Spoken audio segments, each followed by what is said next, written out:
Vateitzei Dina Basleya. Just as to make a hemshich from last week, we spoke at the Shem Yishmo. I thought this is actually a very beautiful segue from that into this parsha, into this week's parsha, where Shem Yishmo said, "Why did Yaakov Avinu need to be by Lavan? Because in order to perfect his midah of emes, he had to go into a matzav where he had to deal with Lavan b'derech, with his mirma, with his, he says, Achiv ani b'ramoyis. He had to go and deal with him for 20 years. He had to be busy with ramoyis and come back and still be on the zelba level of emes that he was before, the zelba level of not ramoyis. And the way Rabbi Yaakov Kamenetsky explains the parsha, he has a bunch of questions. And one of the, first of all, why did Yaakov wait till his sons come back? Yaakov can answer. Why does it say in the pasuk that the Vayanu v'nei Yaakov b'mirma asher timei eis dina achaisam? Why does it put that in? And he explains. Rabbi Yaakov says that Rabbi Yaakov Kamenetsky explains that Yaakov Avinu did not want to answer. He understood that when we're dealing with Shem and Chamor, we have to deal with them b'mirma. It wouldn't work. Sometimes you can deal with a person straight. Yaakov Midas to Emes. Sometimes you deal with a person straight. When it comes to Chamor and Shem and Chamor, you cannot deal with them straight. Yaakov, he doesn't want to deal with them b'mirma. He's finished with his ramoyis. He got all the ramoyis out of his system by Lavan. He has to wait. His sons can do it b'ramoyis. The sons have there's taka time and a place where you have to use ramoyis. Yaakov Avinu didn't want to use that over here. He waited for his sons, and that's why it says the lashon is what? There's a time and place to use it. Anyone should use it. He said the lashon he held that in this place where he could wait for his sons and they can deal with the ramoyis. For him, it would be a chil Hashem, because he's the semel of emes. And then that's why he got upset at them. He held they took the Ramoyis too far. That was just like a epilogue from last week. But the mice of Dina and Shechem, it's a very uchi mice. You just feel bad after the whole thing. But I mean, we've spoken out in the previous years. The Or Chaim HaKadosh, who says that the mice of Dina and Shechem would actually release the neshama of Chanina ben Tradian. Yinei Arz Rachvas Yadayim Rachvas Rosh Tevis Rav Chanina ben Tradian. He says in Parshas Vayichi and Parshas Kisei, if you're looking for the silver lining, you want to feel good about it, like you try and look for the toiv in this, like where's the toiv? Rabbi Yaakov Kamenetsky has a very interesting comment where at the end, Yaakov says to Shimon and Levi, he's very upset at them, he says, you took the Ramoyis too far, this causes a chil Hashem. And they respond, Teretz is not. Yaakov knew that. Yaakov understood what happened there. He knows what's going on. What does it mean? And we don't find that Yaakov responded to that. The emes is right. Yaakov did respond later on, before he dies. Yaakov says to Shimon and Levi, gives them seems to be a klala, right? Klei chamas mecheiroiseihem besoidam al tovay nafshi, kolam al techad kvaidi v'chulu. And it says, he ends off, Achal came be Yaakov, Afitzim be Yisrael. And Rashi brings the medrash that says, Ein lecha aniyim v'soifrim u'melamdei tinoikes elam yishimin. And he says, Kedei shehi nefutzim v'shiftei shalevi. They have to be machzah alagranis, but Kidu, Levi is Yoirum mishpatach Yaakov. So Yaakov Kamenetsky says, there's a midah keneged midah over here. Why did Yaakov charge Shimon and Levi b'dafka with being the teachers? He says, there's only someone who can cry out, and he knew that cry came from the heart. They were willing to go and kill out the entire Shechem because of what they felt, what happened to their sister. Those are the people, he says, that could be the Malamdei Tinoikis. So, whenever there's an Nisayan, whenever there's a Tzara, sometimes when the Tzara is there, Hashem arranges that the Tzara should be there in order to bring out koiches, in order to bring out hidden koiches or koiches that you didn't know that you had. I mean, Dina, there was Rav Chanina ben Tradian that needed to come out. There was. Please, Yossi, please join. It's on video. Oh. That was a desperate plea, by the way. And then we see Shimon and Levi. They're bringing out this nekuda. Their mesiras nefesh for their sister is what gave them as as Rabbi Yaakov writes, to be the Melamdei Tinoikis. They were the Kanoim. He says there's a certain Kanois you need to be the teachers of Klal Yisrael. He does say in Parshas Vayishlach that Levi was the one who actually realized this mandate to be the teachers, and not Shimon. And he explains over there in Parshas Vayishlach that Shimon's Kanois was without Gvul, and there was no limits to it, and that's why when do you find Shimon being the Kanoi in Parshas Pinchas in Parshas Balak, the end of Parshas Balak with Zimri? That's when you find it. They didn't channel it through the lens of Torah, as opposed to Levi. Whenever you needed a Kanoi for Hashem, for the Torah, it was always Levi. So you do see through the Ma'aseh of Dinah came out this koyach. Rav Gedal Yishar says that Yaakov Avinu himself.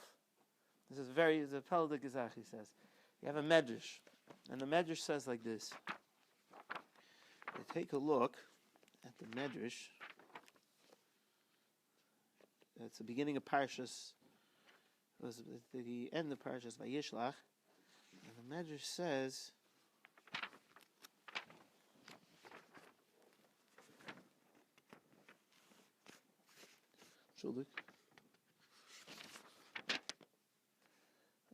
So it's actually in the middle part of the Yishlach. Vayatzav sham mizbeach vayikra loy keil elokei Yisrael. Amar Shlokish vayikra loy keil elokei Yisrael. Amar ata eloka b'elyonim ani eloya b'tachtonim. And the way the Medrash is explaining, Yaakov Avinu is saying vayikra loy keil. He's calling himself keil or el, which really means I'm a power. I have a cheshivas, and also in Hashem is elokei Yisrael. That's how the Medrash is learning up this particular pasuk. And Rav Huna b'shem Reish Lakish Amar, this is what Hashem responded to Yaakov. Afilu chazan hakneses saying noito srara la'atzmai. Even a Gabi, he doesn't take such. Yaakov's saying kale. He's saying el. I'm a power. I have a koyach. Even a chazan hakneses doesn't take such srara. He doesn't take such nobility. He doesn't take such power. La'atzmai. V'ata yitza noito srara la'atzmacha. Machar bitcha yoytzu misana. You're going to see what's going to happen to you. Tomorrow, your daughter is going to be taken by Shechem. And, all right? And what does that mean? So Gedal Yishar says that it wasn't, it was in a sense together an einish, and there were other reasons why the Ma'aseh with Dinah happened that Chazal bring down. But he says there was actually, what this was Yaakov Avinu wants a certain level of srara, right? He says, all right, you need to go through an Nisayan to get that. And that Nisayan is going to be the Ma'aseh with Dinah. And if you take a look, what happens after the Ma'aseh with Dinah? Right away? Not right away. First he says, go quick, build the Mizbeach. And then after that, that's when Hashem calls Yaakov Avinu Yisrael. Right? What's Yisrael? Before, when the Malach called Yaakov Avinu Yisrael. Ki sarisaim elokim v'manashim v'tuchal. Yaakov Avinu felt he could take the name El because of and take the Srara because the Malach had told him that. Hashem says, I haven't told you that yet. First you have to go through the Nisayan of Dinah, and then you can actually take the name Yisrael, and Hashem actually calls him Yisrael. What that means, what does it mean to take the name Yisrael? It's a sugya in and of itself. But Yaakov Avinu, when is the first time Yaakov, the entire Mishpacha, is called Yisrael? It's there in the Ma'aseh of Dinah. It's ki nivola asabi Yisrael, l'shkavis bas Yaakov. That is the first time that we find that the family as a whole is called Yisrael.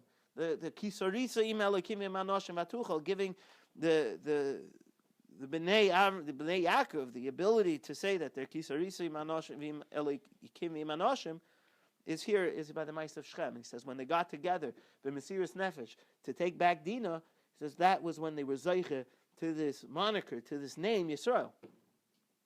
And it was only through the Nisayan of Dinah. And sometimes a Nisayan is meant not to punish. It's meant partially the einish, and there's also partially the bringing forth the koiches that need to be brought forth in this instance. And I think that I said the fight that Yaakov has with his Malach. This Rashi brings, and the general understanding is that Malach was the Sar Shalesa, was the Satan. But there are other midrashim. Rabbeinu Bechaya brings that the Malach, it says that there was an Ish, right? He calls him an Ish, Vayayavek ish imay. Who's ish? You know who the ish is? Whenever we say ish is not it, not Elio, but Gabriel, Malach Gabriel. And you take a look at the Rabbeinu Bechai says Yaakov Avinu was wondering, exact lashon, I don't remember his exact lashon, but he says he's wondering if at this point, being that he's in Gabriel represents the Seichel, and he was wondering if right now he's able to break forth from the chumrius of the guf, and his Seichel could be like the Seichel of a Malach, and that was the whole struggle between Yaakov and the Malach, was this discussion. It wasn't really. This is where the Rabbeinu Bechaya brings it down. I once saw somewhere, I don't remember where it was, that the Malach was the angel Michael, the Sar Shel Yisrael. There's a different sheet this year. I have to find out where I saw that, but I don't remember where I saw it.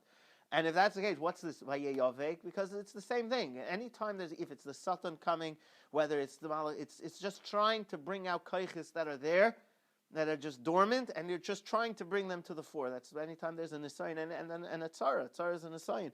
Anytime you have any of these things, what these things are just, this is Hashem's way of trying to bring out koiches that need to be brought out. And this is what's going on here with Dina. There's many nekudas that are brought out here through this entire Maisa. It would be, usually you start, like Tzvi says, Shloshim Yom Koydem Chag. You want to speak about Chanukah a little bit and try and somehow fit Chanukah into the work. Sometimes you start Parshas Vayetze when you bring down that the Pach, that it's really Parshas Vayishlach. Yaakov goes back for the Pachim Ketanim. Which Pachim Ketanim was the Pach that Yaakov used to pour the oil on the Mizbeach in Parshas Vayetze, because where else would Yaakov have the oil for? Right, the whole Maisa there. But Parshas Vayishlach was still early, I think, early enough. Gedal Yishar says, he says, Azai. Very, very,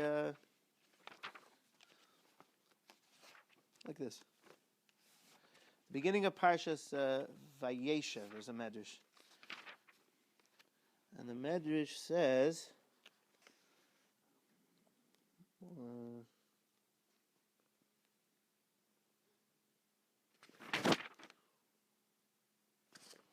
find it.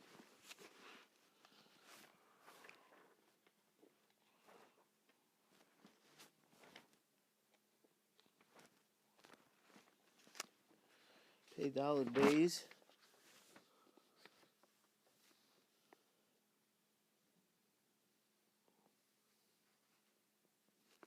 Yeah, it brings a pasuk in Eov. Lo shalavti v'lo shakadati v'lo nachti v'yovei roiges. Lo shalavti me Esav.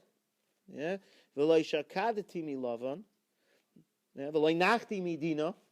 All these tzaras that happened to Yaakov. V'yovei roiges boy lai rog seishal Yosef.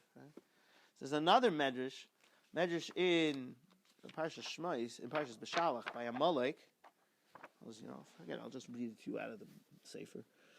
Vayavay Amalek Hadahu Dechsevi brings the same pasuk. Lo shalavti v'lo shakatati v'lo nachti. Lo shalavti mi Bavel v'lo shakatati mi Madai v'lo nachti mi Yavan. Vayavay Roiges is be'edai. The word of the pasuk v'lo nachti that the Medrash in Breishis says is referring to the Maisa of Dina. V'lo nachti is Dina is what the Medrash in Parshas Vayishlach says is referring to Amalek. It's referring, Yavan. Amalek is referring to Yavan. So it's obviously the connection. He says, you take a look at the Maisa Dina and the Maisa of Chanukah. There's many similarities. This is number one. Chanukah, we'll get there. Golus Yavan took place. They were in Eretz Yisrael. The Maisa of Dina took place. Yaakov was in Eretz Yisrael. Yosef also took place, but Yosef was partially Eretz Yisrael, partially Mitzrayim, right? That's sort of like Edom. Edom was partially, right? But the Yavan, the entire Golus Yavan was Eretz Yisrael, just like the Maisa of Dina, the lashon of Nachti, the Menucha. Yaakov was looking for Menucha, right? La Menucha v'Yala Nachala. That's number one. He says number two, the Yavanim, what did they want to do? They wanted to wreck the entire Kedushas Yisrael. He says they were after the Shem Yisrael. We said that the shame that Yaakov got with the Maisa Dina, that's what Kisvu Lachem al Keren Ashar Shein Lam Chelek Be'Elokei Yisrael. But they wanted to. You had to be Bayal Lahegmain Tchila, no Bris Mila. What happened by Shem? It was sort of the opposite way. They were trying to be mevatel the hevdel bein Yisrael la'amim. By Shechem, what they did was they said, we'll give them a bris milah. Whatever it is you're being mevatel the hevdel. And what happens after they fight against the Yevonim? There's a Chanukah Samizbeach. What happens after the Ma'aseh with Dinah? Hashem says, go build a Mizbeach. And it says over there, Hasiru es Elihei HaNecher. What's the Elihei HaNecher? So Ramban says these were Avodah Zaras, they were mevatel them, they weren't really Avodah Zaras. The Ramban says you get on a higher level, certain things that were mutter to you until then, now they're aser. By Chanukah, what happened? They went to the base of Mikdash, and even though Tumah Hutra B'tzibur, they went and they wanted the Bedavga Golai with Shem and Zayis that was Tar. This is because when you're on a higher level, things that technically are mutter, you don't want to be Saimach on. And even if you hold Tumah Hutra B'tzibur, he says it's still not the same level. How does he know? It's derived from Karm Pesach. Because even if you hold Tumah Hutra B'tzibur by Karm Pesach, still you're allowed to break the bones. So there's a different level of a carbon. This is the entire Ma'aseh of Dinah, and he goes into the whole Yesod. What was the Yesod of, how did Yaakov end up there? He was Ma'acher from his neder, his Rashlos in the Avodah. That was the Ma'aseh with Yavan. His Rashlos from the Avodah. So he says this is the entire Ma'aseh of Dinah was, as he says, was actually a precursor. Yaakov had to go through the Golus of the Tsar of Dinah in order that the Yevonim should have the ability to be Goiver, and giving them that koyach to be Goiver in the Ma'aseh of Chanukah. All right, Shabbos, good Shabbos.